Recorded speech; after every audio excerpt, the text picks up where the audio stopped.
Hello everyone, Faye Explorer here. I'm so excited to share my experiences, my journeys, my trips, and my tips on how I'm able to get my visas in record time. I got my American visa in 2 weeks, my Canadian visa in 3 weeks, and my Australian visa in 1 week. I've also helped so many people, from my family, neighbors, colleagues, friends, even people whom I don't know that have been referred to me. And a disclaimer here, I'm not an immigration lawyer, but I'm very passionate about travel and visas.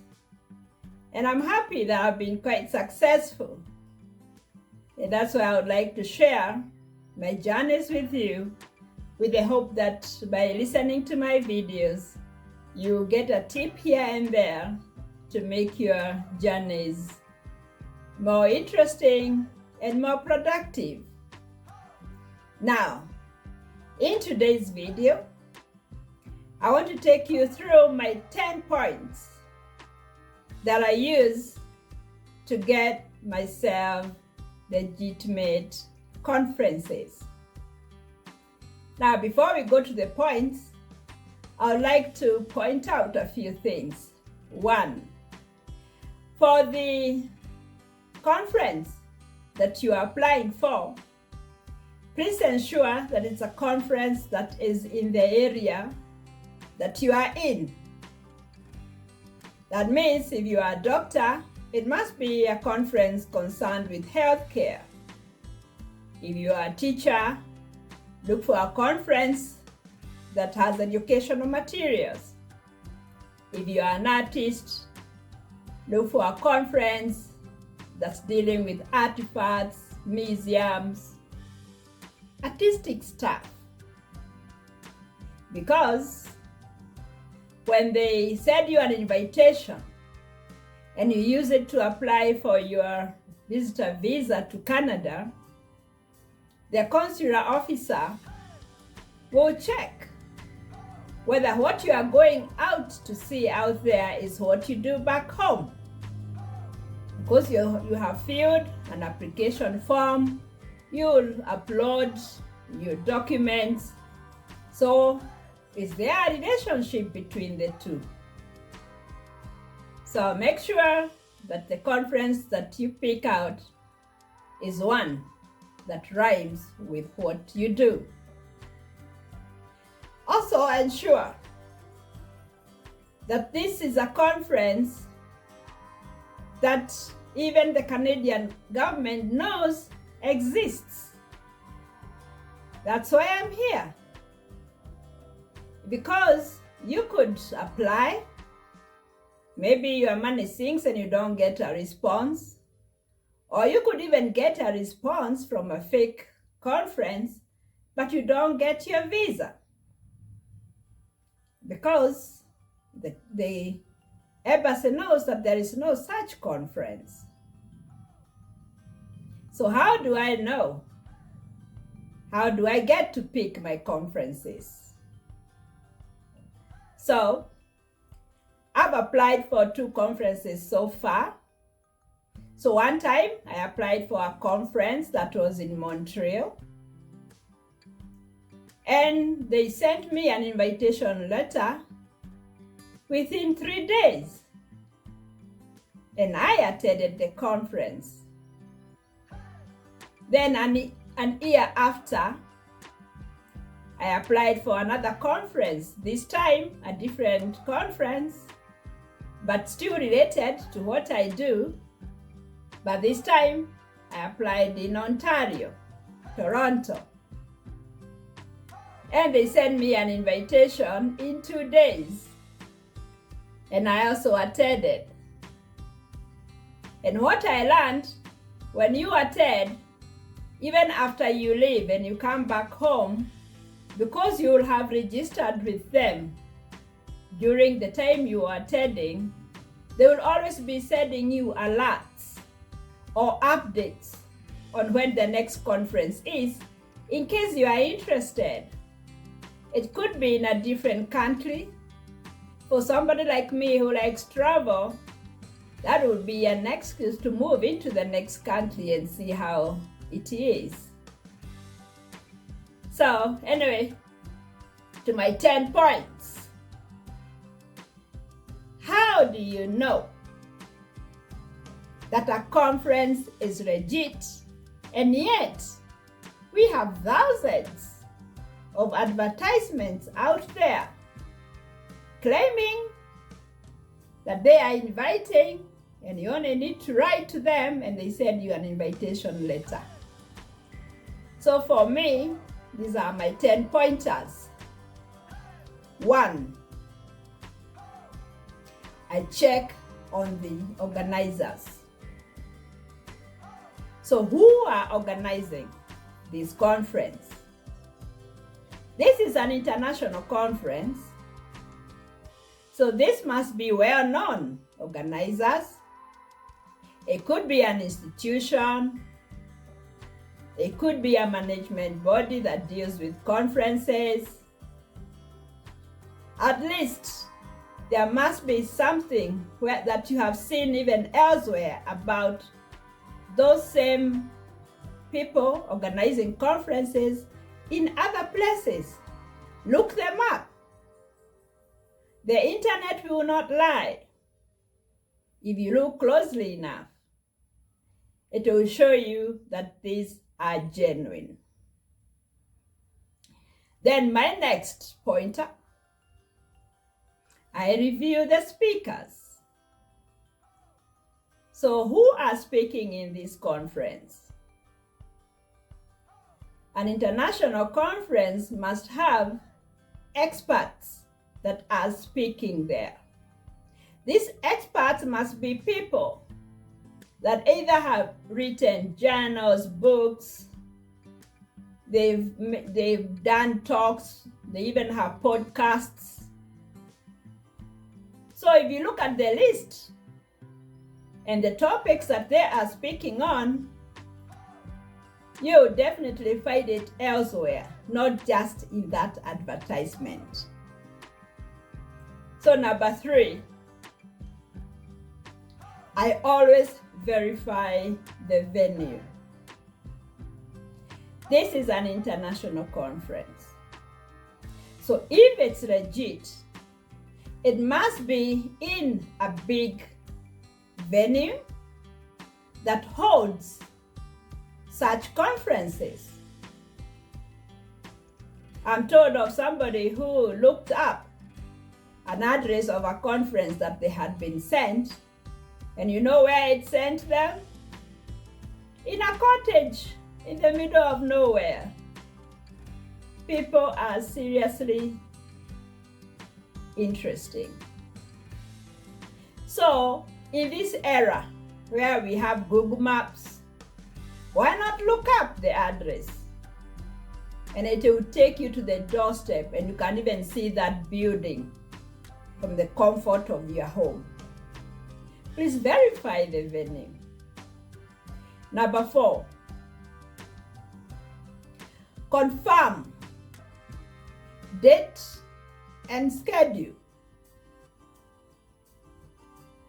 This you can be able to confirm from even other forums, because if, like, normally international conferences are not organized in a month or 2. It's been there for some time. So you can look up in different other places and see, is this conference still the one you are seeing elsewhere appearing, that it will be on that date with this schedule? Because there are sites that you can look for conferences, key in the name of that conference, and it should come up. And it should show you that this is the same. For the schedule, do they have a program? Most international conferences even have virtual meetings, or they will say for the first 2 days, For those ones who are not able to make the in-person, you can watch a brief of the conference online from the comfort of your home. And still they'll have a program that is showing that people are arriving on this date. Then there will be, this will be the speaker for that day, this will be the topic. That whole thing should be quite laid out very well. So that one can also confirm to you that this is a legitimate conference. Number 5, the registration process. What is the registration process? Some of those conferences ask you to put in your name and your passport number, and the next step they tell you is to pay. For me, that will be a red flag. It is a process. For the conferences that I applied for, I even had to do a write-up on why I'm interested in the conference, what is my background, how will the conference help me, you know? So it is serious business. So if it's something that is brief, that just comes in and, you know, move out like a slide, it might also slide away with your money. Then, my number 6, contact details. What contact details are given in that poster, in that advertisement? Do they have an address? Do they have an email? Do they have a fax? Do they have phone numbers that you can call? What if it's somebody who wants to do a walk-in?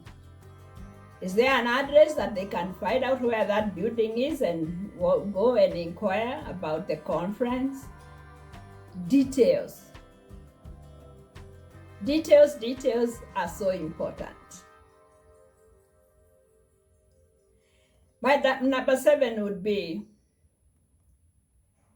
previous events. If you look online, are there other previous events with the same organizers? Because it would show the same. There would be a lot of things that are the same. And you can even look back and see where were the other events before this one. And also, apart from before, previous, what about after?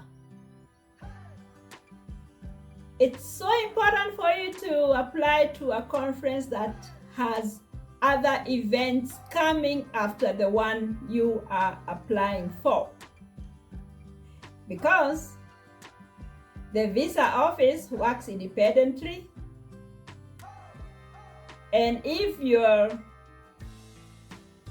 invitation has not come on time, or you even get your invitation, you do your application, but the visa takes long if there is a backlog, you know? So what happens? Your event is overtaken by events and by the time. So if they have other forthcoming events, you only need to call them up or write them up an email and tell them my visa was late in coming. Could you please send me another invitation for the next, which would be maybe in another 3 months, 6 months. A legitimate conference normally has following up conferences. There are some that are like it's once a year, others would be twice a year, others thrice. So it's important you look that up because it can come in handy.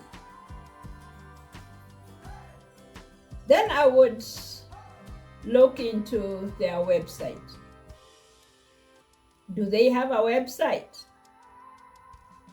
An international conference would have a very comprehensive, detailed website that has activities from years before, sponsors that were, things like happened, people commented, people said this, that, then there are updates. So check on that one. You can always tell a website that's real and one that was done so long time, and then there's no activity for the next 5 years, and then all of a sudden there is an advertisement. That one I would look at it twice. How is their social media presence? I believe that would be my 9th. Social media presence. Are they in the various handles that we know? And are those handles active? Is there a lot of interaction? Do you see interaction from people asking, commenting? Are there updates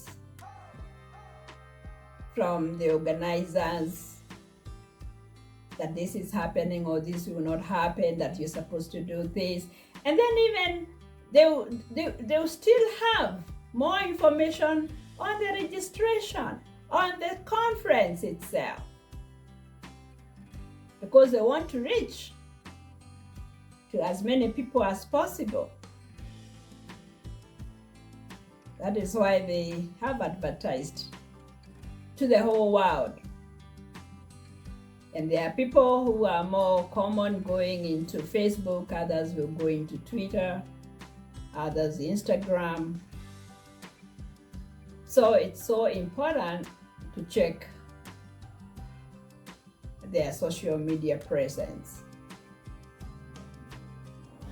Then the last and not the least